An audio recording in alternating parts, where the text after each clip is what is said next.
یہاں معرفت حاصل کرنی ہے کہ اللہ اور میرے درمیان کون سی چیزیں میں روکتی ہے، اللہ کے ساتھ تعلق بنانے میں کون سی چیز روکتی ہے. کیا نفس ہمیں مال کی طرف مبتلا کرتا ہے، دنیا کی خواہشات کی طرف مبتلا کرتا ہے، شیطان ہمیں اللہ سے دور کس طریقے سے کرتا ہے. اب یہ چیزیں سیکھنی ہے، اب اس میں کمال حاصل کرنا ہے کہ یہاں پتہ چل سکے کہ یہ جو میرے اندر، جو میرے کام کے اندر رکاوٹ آ رہی ہے دین کے کام میں، اللہ کے ساتھ تعلق میں، یہ میری نفس کی شرارت ہے یا شیطان کی شرارت ہے. کیونکہ اللہ تو آپ کے اندر ریکارڈ نہیں، اللہ تو کہہ رہے کہ میں نے تجھے پیدا اس کام کے لیے کیا.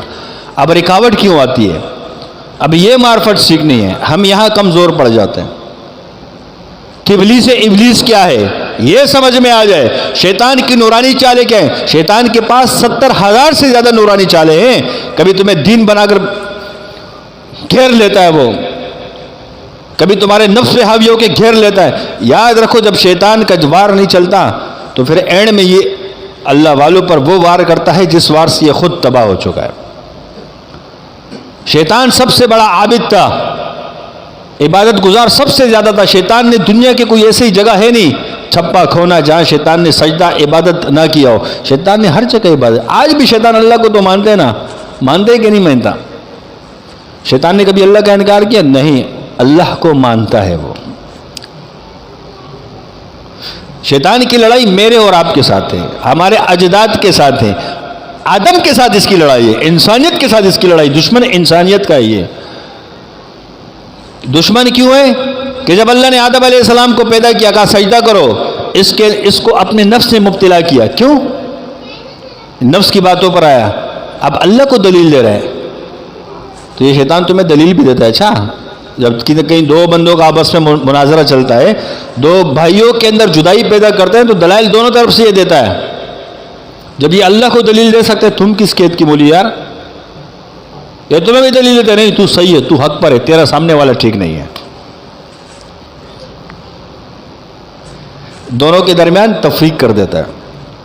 اس تفریق کو تو اللہ نے قرآن میں بیان کیا کہ شیطان تو میاں بیوی کے درمیان بھی تفریق کرا دیتا ہے.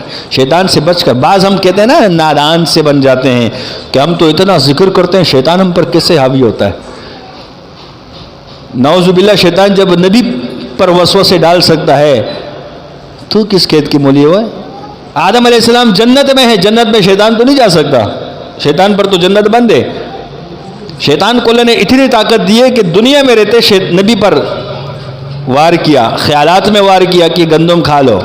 اللہ نے منع کیا تھا نہیں کھانا ورنہ دنیا میں حاجت آئے گی، دنیا میں جانا پڑے گا. جب نبی پہ تصرف مار سکتے تو کس کھیت کی مولی ہے؟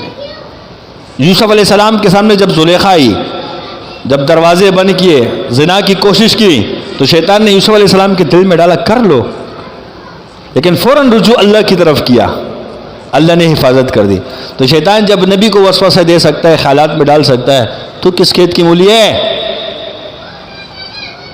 موسیٰ علیہ السلام کے سامنے جادوگر نے رسیاں پھینکی اور رسیاں سانپ بن کے موسیٰ علیہ السلام کو نظر آ رہی ہے. موسیٰ علیہ السلام کے خیالات پر اثر کیا. شیطان نے تو تجھ پر کیسے نہیں کر سکتا، تو کیسے دعویٰ کرتا ہے؟ تجھے بچائے گا تو اللہ بچائے گا، اللہ کے فضل سے تو بچ سکتا ہے. شیطان اور نفس سے باقی تیری کوئی حیثیت نہیں ہے. یہ جو تو کہتا ہے نا کہ مجھ پر کیسے وار چل، یہی سے ثابت ہوتا ہے کہ تو نفس کا پجاری ہے، تو نفس کی مان رہے، تیرے اندر میں آ چکی ہے، تو اللہ کو بلا چکا ہے. اللہ چاہے گا تجھے بچا دے گا، اللہ نہ چاہے تو بچ نہیں سکتا. شیخ عبد القادر جیلانی رحمت اللہ علیہ اتنے بڑے بزرگ، اتنے بڑے فقیہ صوفی، علم کا سمندر، جب شیطان نے وار کیا، کہا شیطان میں تجھے پہچان گیا ہوں کہ تو شیطان ہے. شیطان نے ایک اور وار کیا کہ تجھے تیرے علم نے بچائے. کیا فرمایا؟ کہ مجھے میرے علم نہیں، مجھے میرے اللہ نے بچائے. اس کو کہتے ہیں معرفت. ہم اللہ کو بھول جاتے ہیں، ہم میں چلے جاتے ہیں کہ میں تو ذکر کرتا ہوں، مجھ پر شیطان کے کیسے وار چلے گا؟ تیرے اندر میں آ چکی ہے، تیرا یہ میں ہی بتا رہا ہے. تو یہ کہ میں ذکر کرتا ہوں، اس ذکر کی برکت سے اللہ میری حفاظت کرے گا، تو بات سمجھ میں آئی ہے. جب تو کہتے کہ میں یہ کرتا ہوں، مجھ پر کیسے شیطان آ سکتا ہے، یہ اس بات کی علامت ہے کہ تو نفس پر چل رہا ہے، تو اللہ کو بلا چکا. شیطان نے تجھے مار دیا، ابلیس تجھ پر چل چکا ہے، تیری یہ بات بتاتی ہے. ورنہ تو یہ بات نہ کرتا کہ مجھ پر کیسے وار ہو سکتا ہے. میرے محترم ساتھیوں، شیطان ابلیس شیطان کے وار کو سمجھنا یہ اللہ ہی کے فضل سے ہو سکتا ہے، باقی انسان کی اوقات نہیں ہے. انسان بڑا کمزور ہے. شیطان تمہارے ساتھ کہاں شامل نہیں ہے؟ حدیث میں آتے جب تم کھانا کھاتے ہو تمہارے ساتھ کھانے پہ بیٹھ کے کھانا کھاتا ہے. آپ علیہ السلام نے دعا سکھائی، بسم اللہ پڑھو، کھانا کھانے کی دعا پڑھو، فرشتہ آتے شیطان کو اٹھا کے پھینک دیتا ہے. تمہارے ساتھ کھانے میں وہ شامل ہے، تم کیسے کہہ سکتے ہو کہ شیطان تو مجھ پر وار کر نہیں سکتا؟ حتیٰ کہ میاں بیوی جب ہم بستر ہوتے ہیں وہاں بھی شیطان ہم بستر ہو جاتے ہیں. یہاں مرد کا نطفہ نکل کے بیوی کے رحم میں جاتے ہیں، یہاں شیطان بھی اپنا نطفہ جاری کرتے ہیں. یا تم مجھ سے بچ نہیں سکتے، کیسے تم کہہ سکتے ہو کہ میں مجھ پر شیطان تو وار کر نہیں سکتا؟ یا نبی علیہ السلام نے دعا سکھائی کہ ہم بستر ہونے سے پہلے دعا پڑھا کرو، شیطان کا تصرف ختم ہو جائے گا، شیطان تمہارے قریب نہیں آئے گا، اللہ تمہاری حفاظت کر دے گا. حدیث میں آتے گھر میں داخل ہو، گھر میں داخل ہونے کی دعا پڑھو، سلام کرو، گھر سے شیاطین بھاگ جاتے ہیں. حدیث میں آتا ہے کہ شیطان کی رہنے کی جگہ بیت الخلا ہوتی ہے، بیت الخلا میں داخل ہونے سے پہلے دعا پڑھو، اللہ تمہاری حفاظت کر دے گا.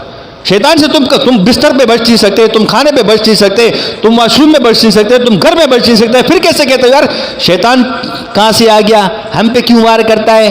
تو یہ کیوں نہیں کہتا اللہ مجھے بچائے گا، اللہ کے فضل سے میں بچوں گا، باقی میری حیثیت نہیں ہے. انسان سے زیادہ تو اللہ نے جناتوں کو پیدا کیا ہے. ایک جسم انسان کا کتنا ہے؟ ایک جسم کے اندر اربوں خربوں جنات گھسے ہوتے ہیں جسم کے اندر. انسان سے زیادہ تو جنات کی تعداد ہے. تو میرے محترم ساتھیوں، اللہ کی فضل کی طرف جایا کریں کہ اللہ مجھے بچائے گا تو میں بچ جاؤں گا. امید رکھے اللہ سے کہ اللہ میرے ساتھ ہے، اللہ مجھے بچائے گا. باقی تم بچ نہیں سکتے شیطان سے. یہ تمہاری آزمائش کے لیے اللہ نے پیدا کی. جب تک تمہاری سانس میں سانس ہے تمہارے ساتھ یہ اللہ نے آزمائش کے لیے پیدا کیا ہے. یہ تو عام جنات شیاطینوں کی بات ہو رہی ہے. جب انسان پیدا ہوتا ہے اس کے ساتھ اللہ ایک فرشتہ ایک جن پیدا کرتا ہے، یہ بھی موت تک آپ کے ساتھ ہوتا ہے. تو میرے ساتھیوں، سب سے پہلے ہم یہ معرفت سیکھیں کہ شیطان ہمیں کہاں کہاں گمراہ کرتا ہے.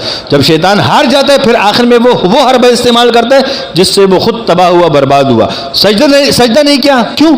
اس کے نفس نے اس کو مبتلا کیا. اللہ کو دلیل دے رہا ہے، اللہ میں تو آگ سے پیدا ہوا، آگ اوپر جاتی ہے، اس کو مٹی سے آپ نے بنایا، مٹی تو نیچے رہتی ہے، اللہ میں تو اعلیٰ، میں کیوں سجدہ کروں؟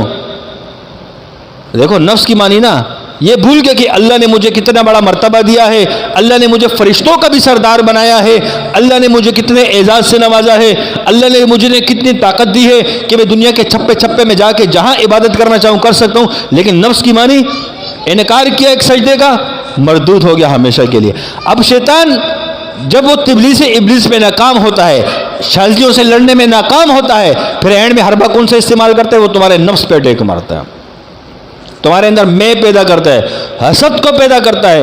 حسد کے بعد انسان میں تکبر آتا ہے، اور تکبر اللہ کی چادر ہے، پھر اللہ اس سے نعمتیں چھین لیتا ہے. وہ تکبر کو اللہ نہیں معاف نہیں کرتا. تکبر اللہ کی چادر ہے، اللہ کو تکبر کسی کا پسند نہیں. تو میرے محترم ساتھی، پہچاننے کی چیزیں معرفت اتنی سیکھ لیں، نفس اور شیطان سے بچ جائیں کہ نفس ہمیں کس طرح گمراہ کرتا ہے، شیطان ہمیں کس کس طریقے سے اللہ سے اور اللہ کے دین سے دور کرتا ہے. یہ سیکھنے کی چیزیں. جو نعمتیں اللہ نے ہمیں دی اس پہ ہم شکر ادا کریں. اپنے اندر عاجزی ہونی چاہیے ہر وقت. جب انسان کے اندر عاجزی ہوگی، یاد رکھو اللہ کی مدد کمزور ضعیف کے ساتھ ہوتی ہے، طاقتور کے ساتھ نہیں ہوتی. اب طاقتور سے مراد یہ بھی سن لینا، یہ یاد رکھو اللہ کی مدد کس کے ساتھ ہے؟ کمزور ضعیف کے ساتھ اللہ کی مدد ہے.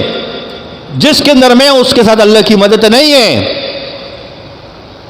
تم نوکری کرتے ہو، تمہیں جو رزق دیا جاتا ہے، حدیث میں آتا ہے تمہارے گھر میں تمہارے بڑے ہوتے ہیں، والدین ہوتے ہیں، ضعیف ہوتے ہیں، ان کی وجہ سے تمہیں رزق دیا جاتا ہے. ایک حدیث میں آتے ہیں تمہاری بچوں کی وجہ سے تمہیں رزق دیا جاتا ہے. اور رزق بھی تمہیں ان ضعیف اور کمزور کی وجہ سے دیے جاتے ہیں. بچے کمزور ہوتے ہیں کہ نہیں؟